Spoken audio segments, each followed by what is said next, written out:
With the brand new BMW 2 Series Gran Coupe, BMW is attempting to create an affordable mix of both luxury and performance. Did they succeed? And what else do you need to know about the new 2 Series before buying one? I'm going to be talking about all that and more in today's video. We're actually going to be giving you a full 360 tour, not just of this beautiful gray 2 Series, but also a M235i in the showroom that comes with a lot of M Division performance upgrades. We're going to take a look at the extra design, some of the new technologies offered on this model before hopping into the interior and checking out the luxury features in there. We're also going to be looking under the hood at the powertrain of this model, discussing the performance, and looking in the trunk to see how much cargo space it comes with. Basically, everything you ever wanted to know about this 2 Series is going to be coming in today's video. So definitely stick around till the end and let's get right into the details. And hey, let's begin this review with the first thing you're going to see when you come to check out the new 2 Series, which is this beautifully sculpted exterior design. Now, a lot of people have been complaining about BMW's exterior design recently because of one thing, and that's these extremely controversial kidney-style nose grills up here. Now, BMW front ends have always had a very distinct look to them, with these two weird-shaped grills on the front end, as well as the two circles in both headlights, which, by the way, are standard LEDs in this 2 Series. And in recent years, things have just been getting a little bit funky. The grills have been getting larger and larger and larger, especially on some of their newer models, and some people just feel it looks a little bit odd. And honestly, with a lot of their models, I'd be inclined to agree. But personally, with this specific 2 Series, I don't find it to be too exaggerated. I think it's still pretty sophisticated, pretty luxurious, and it also is a very practical function as well. It is going to allow air to flow in and cool down that powertrain. It actually comes with a really unique technology, a new feature they're starting to put in higher end performance cars like this 2 Series, where there's actually shutters behind that grille that can either open or close for either improved aerodynamics or improved cooling. So that's a really cool feature that comes in these grills. Whether you like the size or not, you gotta admit, it does give the brand a very distinct look. And there are actually a few other kind of grill sort of vent openings here on the front end of the 2 Series. There's a few here on the side, as well as down by that gloss black splitter down there. And of course, I also mentioned we're going to be looking at a 2 Series with some M performance upgrades in the inside, the dealership showroom. And that model is actually going to feature even more gloss black trim pieces and kind of enlarge some of the vents on the front of this car for enhanced cooling and aerodynamics, and all around give it a much more aggressive and sporty look. So we're really mixing luxury and sportiness with this new 2 Series. Now, the side of the new 2 Series is going to come with a few available options as well. This model right here is a pretty basic spec.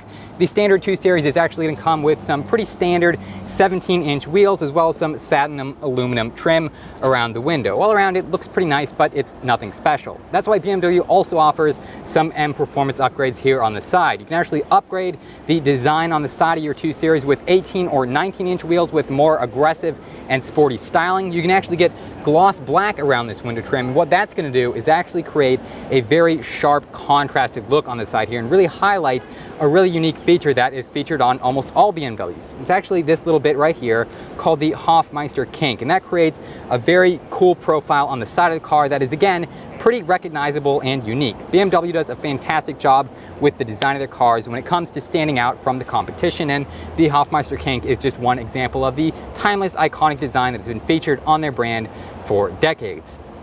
Now, finally, things are going to wrap off in the rear of the car with some more standard, very slim LED taillights, as well as some available gloss black accents. Now, in the dealership, again, you'll see there's an available spoiler lip here on the trunk to add a little bit more of an aggressive stance to the car, widen things out a bit, and improve downforce so the rear wheels get more traction. There's also some nice satin aluminum exhaust tips to match the trim we saw on the side of the car, as well as, well, just a pretty nice all-around design. Nothing too special, but it fits in very well with the rest of the design as a good mix of sportiness and luxury.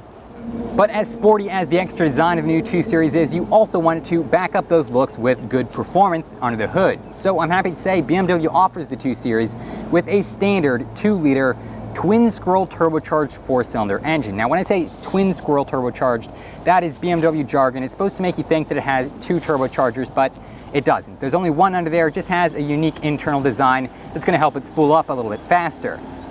And with the help of that single turbo, it should be able to produce around 228 horsepower and 258 pound-feet of torque. And it also comes standard with an 8-speed automatic transmission and BMW's xDrive all-wheel drive system. Now this is going to give traction and power to all four wheels, and that should be able to make it go from 0 to 60 in roughly 6 seconds. But that's just the base model. With those M upgrades, you can also upgrade the engine and tune it to produce over 301 horsepower with the M235i, which is also going to give you 0 to 60 in less than 5 seconds. So there's a pretty nice range of performance offered here on the new 2 Series.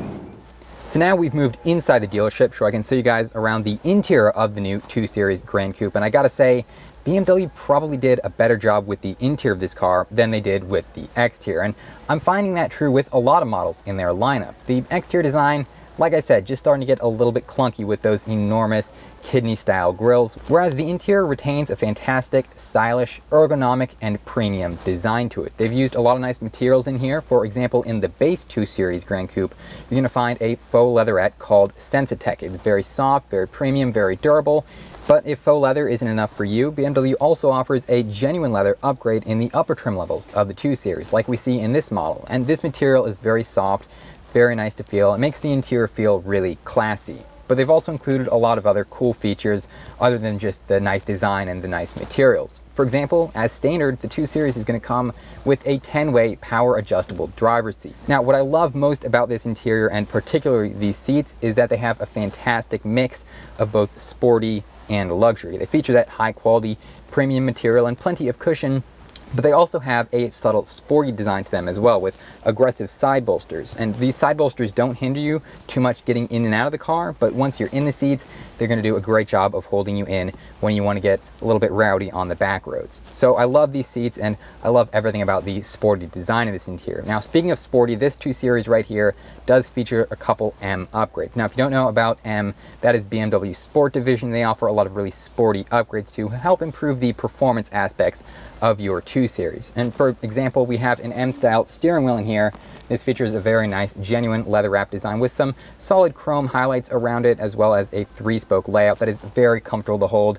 It offers great access to these high-quality feeling plastic paddle shifters behind it. Those allow you to control the automatic transmission in this car and give you a little bit more of a dynamic and engaging driving experience. So everything in the driver's seat that you're going to be touching and holding most often is very comfortable and a great mix of luxury and sporty. But we've got some nice technology in here as well, and that starts out on the center display of the dashboard. Now, this is a relatively small 8.8-inch center infotainment display, which can be controlled either through the touchscreen or through this rotary dial here on the center console area. And I love that they offer multiple different ways to control the screen, because some people prefer to use touchscreens like myself, whereas others, they don't want to get their fingerprints or have to be reaching up there all the time. So that's why there's a convenient rotary dial on the center console area. Now, I am going to make one very small complaint about this screen, in that it's really, really small, especially when compared to the competition. I've reviewed cars in this segment from Mercedes and Audi and a lot of other luxury brands, and all of them seem to have larger and better screens than this 2 Series. It's just very, very small. Now, when I said in the beginning it was 8.8 inches, that's just diagonally, and it is a rather long screen, but it's not very tall. Honestly, my smartphone here is almost as big as that screen, and I feel like while it's not a bad design, it's got a nice layout, and the software is responsive and high resolution, it's just a lot harder to read and harder to press the buttons when everything is so small up there. But there's also another screen in addition to that over there on the gauge cluster. There's going to be a little info display, as well as 2 kind of semi-digital, semi-analog gauges up there, which is a really unique design. I don't think I've seen such a hybrid mix in any other gauge cluster, and I think it's a really cool look.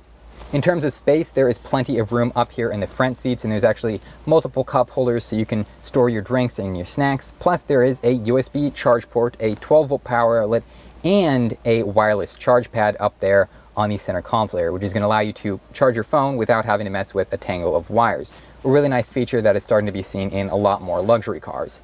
Unfortunately, while the front seats of the 2 Series Gran Coupe offer plenty of space for your passengers and your cargo, the rear seats are a little bit lacking. You could probably tell that just from looking at the exterior. The car is very small. It has a very sharp, aggressive approach on the roof, and that lends to a really beautiful sloping look on the exterior, but unfortunately, it is really going to cut into your interior space for the second row passengers. As you can see, I don't have a ton of legroom back here. It's not the worst, but it's not that great either, and headroom isn't perfect either. So all around, you could definitely sit here for short car trips, but if you're over 6 foot like I am, long car trips are not going to be the best.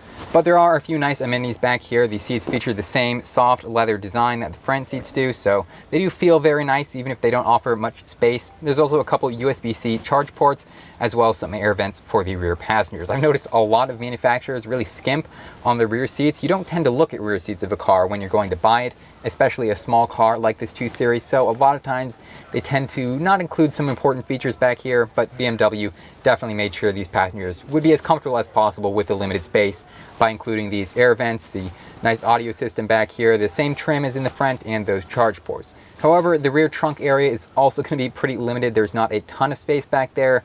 Although again, buying a car like this 2 Series, you probably don't expect too much either. If you want something bigger, definitely check out my review of the 3 Series. Now, speaking of the 3 Series and other models that I reviewed that are similar to this car, you might want to click on one of the videos on the screen right now to check out some similar reviews I've done.